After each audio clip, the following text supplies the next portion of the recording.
I think so. Thanks, Mike. I'm going to introduce Tim Belmore. Second time. Tim is with the alumni. He's the chief large gift. Is that the title, Tim? Yeah. Major gift. At the Alumni Center, and he's got some exciting things he's going to show us. I think anybody that's gone over the overpass is seeing the construction where the old Memorial Stadium was. Tim's going to show us a little bit what's going on out there and what's in the future at UND, and also talk about the 701 giving program, the Alston Awards. It's been in the newspaper a little bit, so Tim Belmore.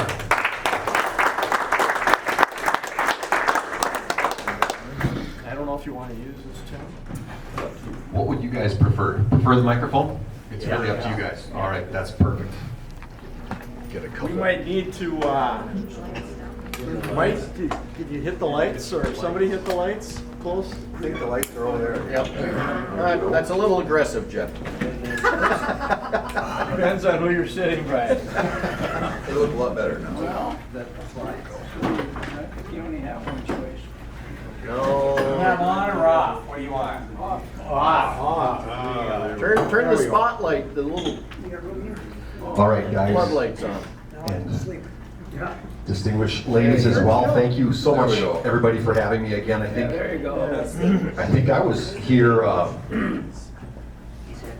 back in am I remembering right, maybe March or April during COVID on Zoom, and talked, I think, a lot about the project at Memorial Village as well as at the Pollard Athletic Center on UND's campus. And it's a heck of an opportunity to be here to see you all in person, first of all. But to start with, just to say absolutely, from our office, from Val, from Keely, from Ellie, from Sierra, and Juliet Gordon, who worked a lot of hours with you all, with the Lions Booster Scramble this last June.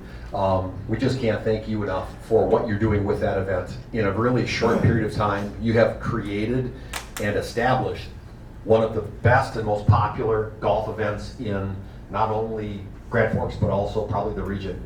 I haven't ever seen so much support, so many people driving up to it from Fargo, from parts across North Dakota, Minnesota. So thank you all, and I think you should all give yourselves a round of applause for what you've done. It's been a heck of a job, and we're so glad to be a part of it. So thanks for that earlier. As Brad mentioned, I'm an associate athletic director at UND with the foundation and athletics. So I tend to focus on gifts of a certain size. Colton Sanderson is a cohort of mine. Colton played on the 2016 UND hockey team. Along with Val Sussex, we're kind of the more or less the athletic fundraising group in our office. So we do a lot, as much as we can, working with obviously a lot of different people. But we couldn't do it without the supporters, our alumni, and our friends. And we're really proud to serve our student athletes, our coaches, and our programs as well. For those of you that don't know me, I was a football coach at UND with Dale Lennon and Chris Mussman from 2000 to 2011. And Mike Manassa and Deanna Carlson-Zink had an opportunity to ask if I'd be interested in coming back in 2019 as a fundraiser. And I leapt at the opportunity, and I can't be happier to be back in Grand Forks. So to start off with, I think this is just a really fun update. Feel free to ask questions, to holler things out. I promise no fines during this segment of the program. But just to give you all just a little bit of a synopsis of what we're looking at and where we're going. So this is a look from, if we were in maybe a helicopter or an airplane looking from the south, looking north towards Memorial Stadium, the old site right here. We have the existing Pollard indoor practice facility here. We have the practice field, we have the practice track, we've got the parking ramp, Hislop is here, we've got the Ralph, the Betty, the Wellness Center here. So what we're looking at is what the Memorial Village public-private partnership will look like here next summer. It's scheduled to be completed in the summer of '24. And then this is an upper level imagery of the addition to the pollard. This will be done, and we've been chasing a little bit of supply chain. We've been chasing a little bit of a fundraising number as well. This will be done most likely in December of 24 or even January of 25. This addition will hold the weight room, which you'll see in a minute, the locker rooms for softball, for track and field, for cross country, as well as for football. And this will also hold our sports medicine complex for roughly 240 student athletes. Now, many of you have seen the second Memorial Village, or Memorial Village 2, which does utilize a softball complex.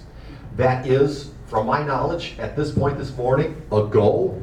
One element that is updated, there will be an additional apartment-style complex with retail on the lower level in this parking area. So we are going to have to shift some parking around campus, but we're confident in the number of cars on our campus that we should be able to accommodate that successfully. And then really, one of the elements that we're really enthused about is this softball field, which will be more of a community softball complex than it really will be ours. It's going to be used by youth softball across the summer, in the fall, in the spring. I think last year, we had one softball series that was played outside due to weather. So we're excited about that community partnership and our ability to help out. So just to give you some imagery of, and it's coming together, so you're able to almost see it as it's happening. But this is a look from the west looking east. So if we were on Columbia Road, this is what Memorial Village will look like on the outside. They're starting to work on the brick on that tower. The brick on this tower is almost done. 4 floors of apartments. These are market rate apartments. Most likely it will be students, but it'll be run by the developer. This is not student athlete housing. This is not campus housing for our students. This is completely run by the developer, and then we'll be, as an athletic department, on this lower level on the first floor. Who is the developer, Tim? The developer is a group led by Steve Burrian, Craig Tweeten, and then I think, can't remember which contractors they're using, but Icon has been involved with the design as well. Now looking at the north, and this is really starting to take shape, but the imagery you see from the 2nd Avenue and Columbia intersection is the football offices. So the football offices will have 2 floors. On the lower level, we'll have our meeting rooms, and up against this northwest facing wall will be a team room up to 140 student athletes or UND staff members can be in that space. Up top, we'll have the coaches' offices. And then as you can see, there is slated to be another overpass across 2nd Avenue, along with utilizing the current brick arc as part of Old Memorial Stadium from 1927 that'll utilize an indoor walkway that'll connect the Memorial Village to the Pollard Addition, so called the Hawkway. A couple more images. So kind of really looking right straight from Columbia Road at the tower to the entrance of the football offices. And then again, looking from the south towards the north, now you start to see what that football offices will look like, as well as what will look like from the new Hall of Fame in Memorial Village, as well as with new turf, with new track and field surfaces, what that practice facility will look like. And then there's a little bit of imagery of the Hawkway as well, that indoor connection. Questions at all before we keep going, Brad? Is the football field, I see you got soccer layout, is it going to be wide enough for official soccer games? We believe it will be wide enough.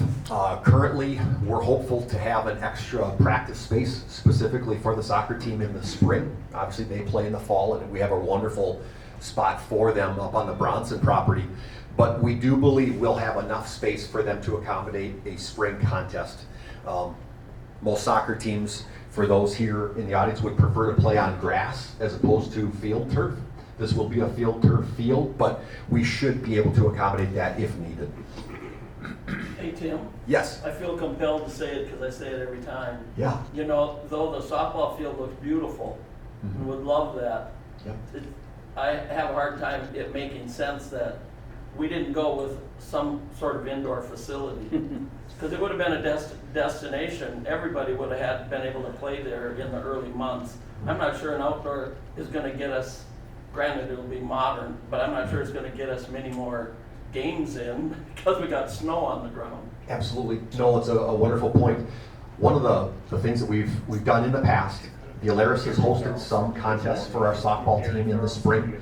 We did explore extensively a year ago in the spring, well, not a year ago, just several months ago, trying to have some games in the Alaris.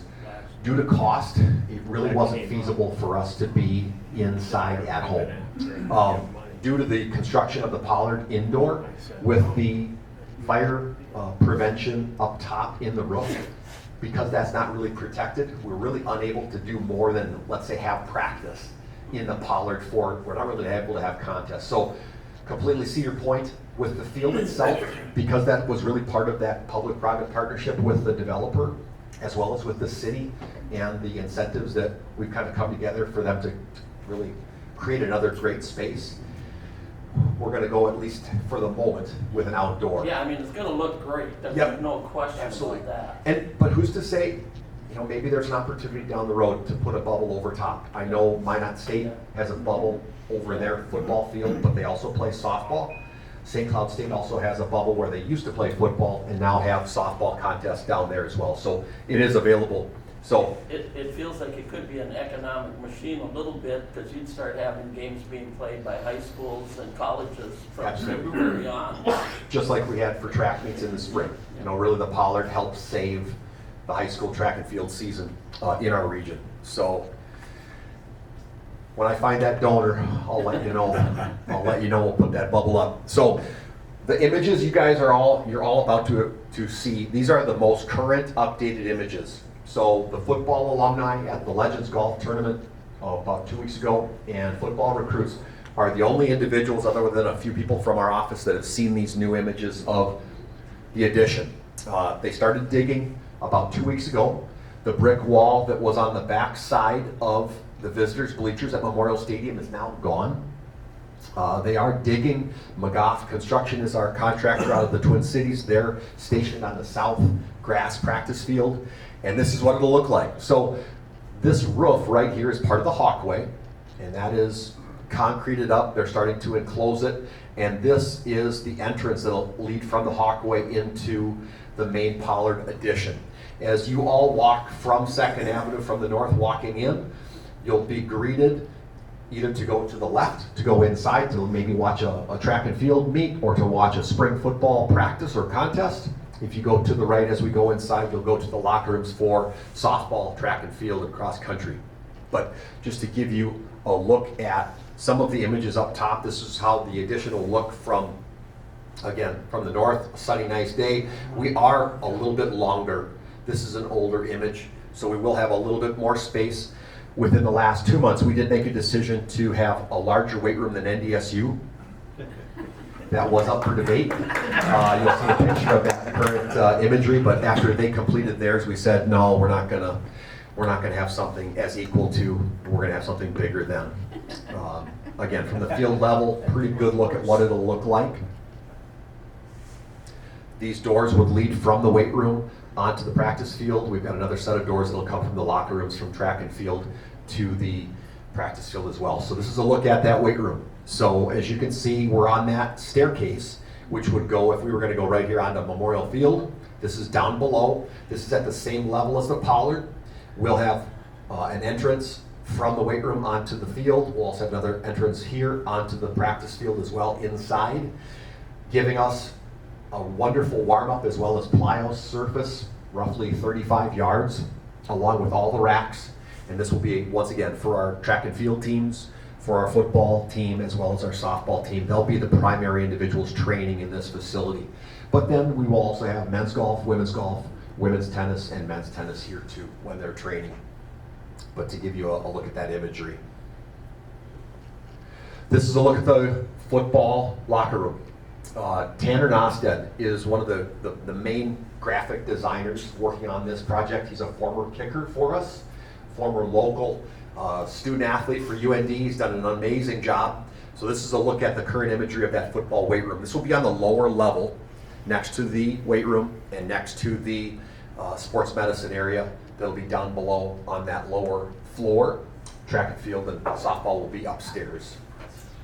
But as you can see, what Bo Belquist's locker will look like down the road, Ben McNaboe, and others.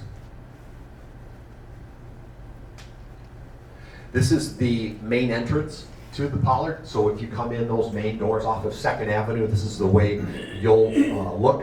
Going to the left onto the field, to the right softball, down this corridor to track and field, and then an elevator down to sports medicine.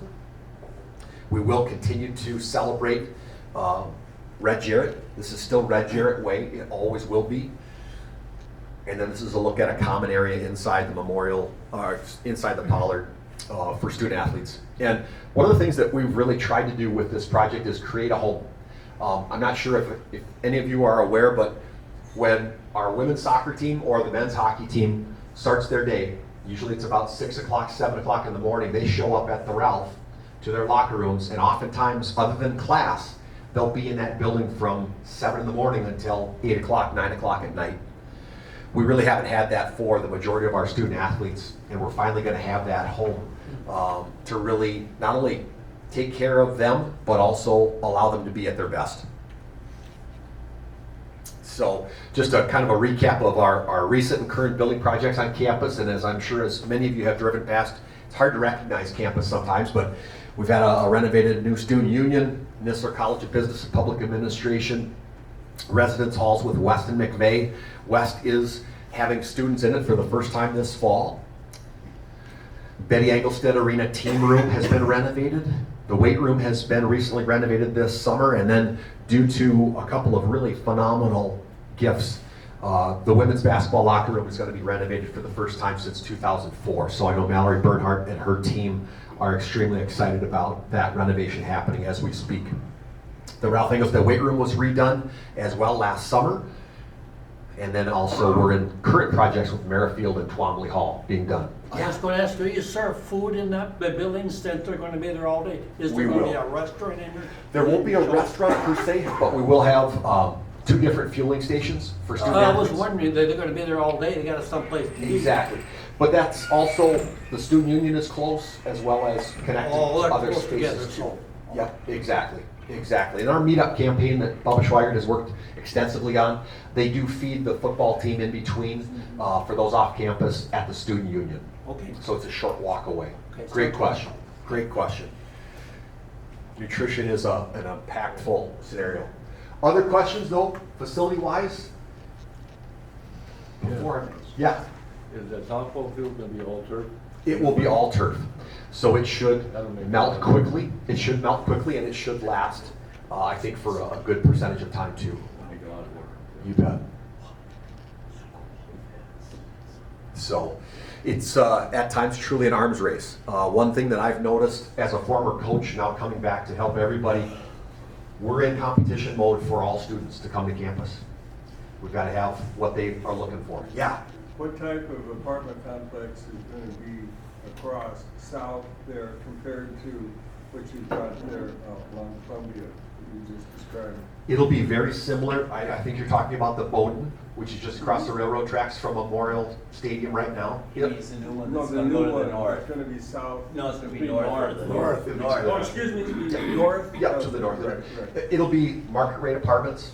We believe, and the developers have said, based on the occupancy of apartments close to campus, it's gonna most likely be 95% students.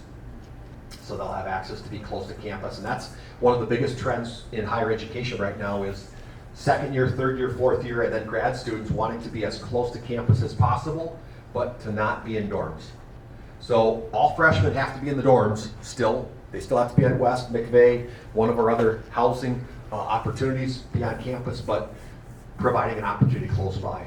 Do you know what kind of businesses are going to be on the ground level? Anything like a restaurant? Or? We're looking at restaurant space currently. There's also potential of a bank going into one of those spaces to the north, as well as a separate hospital clinic space as well. But that's to be determined, obviously, by the developer. Good question. Any others? before we introduce the 701. All right. 701 award, something that just started. Bill Chaves, Andy Armacost, and Dr. Link, our provost, got together earlier this summer and said that we've got to do something to, I hate to say this, but help our student athletes stay on our campus, help retain our student athletes, help them graduate, continue to be great alumni of the University of North Dakota. And a brain trust that came together, they developed this 701 award. And the 701 award comes from the 2021 Supreme Court case where Alston was the defendant and argued that colleges and universities should have the ability to pay, incentivize student athletes based upon their representation of universities and colleges across the country. This was a California case. It did go to the U.S. Supreme Court, and the U.S. Supreme Court did rule in favor of the student athletes that said, yes, they should be compensated if colleges and universities have the ability to do so for their progress at that university. It's similar to our cost of attendance, so it would be an add-on to their scholarship. So we have created an academic progress award. So roughly half of our student athletes will have an ability to achieve this award. They have to meet academic standards based on the athletic department and their coach of their sport. And if they would receive this award, it's sport specific, so some are going to have more than others. I'll get to that in a minute. They'd receive up to roughly $5,940 per year on top of their scholarship, on top of their cost of attendance. And this is really due to NIL that's out there right now. I know NDSU and an alum that's starting a collective. We have to do a few things to try to keep kids here, to keep them retained and keep them graduating, to keep our teams at their best. So we feel like it's an opportunity for us to be first. We're the first team in our conference in the Missouri Valley, the NCHC, or the Summit to do this. And it's going to create an opportunity. You know, when we say sports specific, I look at our track and field team, our men's track and field team.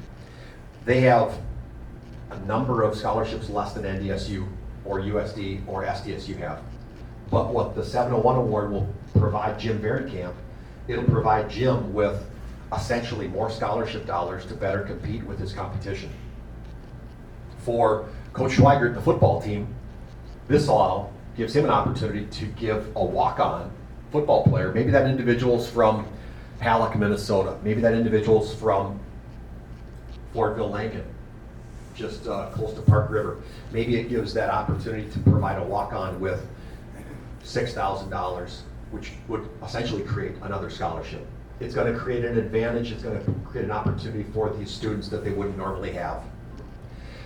Now, the other element that I think was really amazing that Bill and Andy Armacost and Dr. Link thought of was this award is going to be contingent upon a couple things.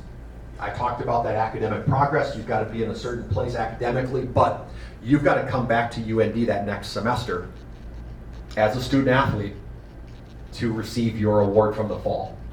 So you'll receive half in the spring if you come back. And then you'll receive that second half from the spring the following fall if you come back that next year. So one of the things that is out there in college athletics right now is student athletes that are chasing NIL deals. There was a post player from the University of Michigan that went to Kansas and received a $200,000 increase in his NIL from Michigan to Kansas because he wanted more dollars. Well, did he give those dollars back from Michigan or did he take off mid-year?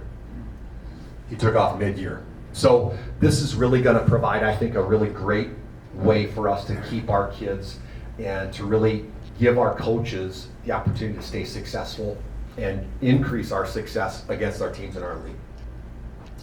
Lots of talking, lots of information. Questions on that one? Joel?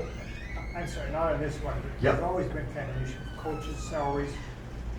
We've traditionally not paid our coaches, I think, enough. Is there some Sure. progress or anything in that direction? That's a great question. You know, we haven't fundraised as fundraisers, we haven't done a ton for coaches' salaries. We've done a lot for scholarships. We've done a lot as we've gone from Division II to Division I. It's always something we're looking at doing. And from our perspective as fundraisers, it hasn't been as intentional a push to increase, let's say, priority needs dollars for each program, but it doesn't mean to say that we're not trying to do a better job of increasing our pool for talent. We hope that with some of these elements, with buildings coming online, that now we can shift our focus a little bit. So it's one of those things, it's a challenge that we have when we have certain sports here, too expensive ones. Sometimes other sports, other teams that we compete against don't quite have that same challenge. So, but it's something we need to do better. You're right. Yeah. Do any of our coaches make more money than the president? Like a lot of universities, the highest paid person on the campus is a football coach. In this case, it might be the hockey coach. Good question. You know, I think that is all public record, and I think you could Google search that. I have not looked at the public records recently to see. It wouldn't surprise me if Coach Entz at NDSU or maybe Coach Berry, maybe Coach Schweigert do make more than Andy Armacost. I haven't really dug too deeply into that. I know it's the case in Alabama. I know it's the case in Minnesota. PJ Fleck makes more than the governor of Minnesota does. So it's good. You could certainly look that up, and that's all public record for you to see and find. Rex. The highest paid public official in the state of North Dakota is the dean of the UND Medical School. Okay. So where is the funding for 701 coming from? So it's a partnership with the university, and then we're fundraising the rest. So roughly half of our dollar amount for 160 athletes, it's a partnership with the university. Andy and Dr. Link really feel this is a critical need for us because as a size of community, we don't necessarily have as many NIL opportunities for student athletes as other larger communities across our country have. They feel it's important, and we're going to fundraise the rest. So we have a 5-year window to kind of up our game and see what we can come up with. But we feel it's a much better scenario for our student athletes than them going out in the public, going to businesses door to door, which is essentially what they have to do with NIL to create cash opportunities for themselves. Kim? Yeah.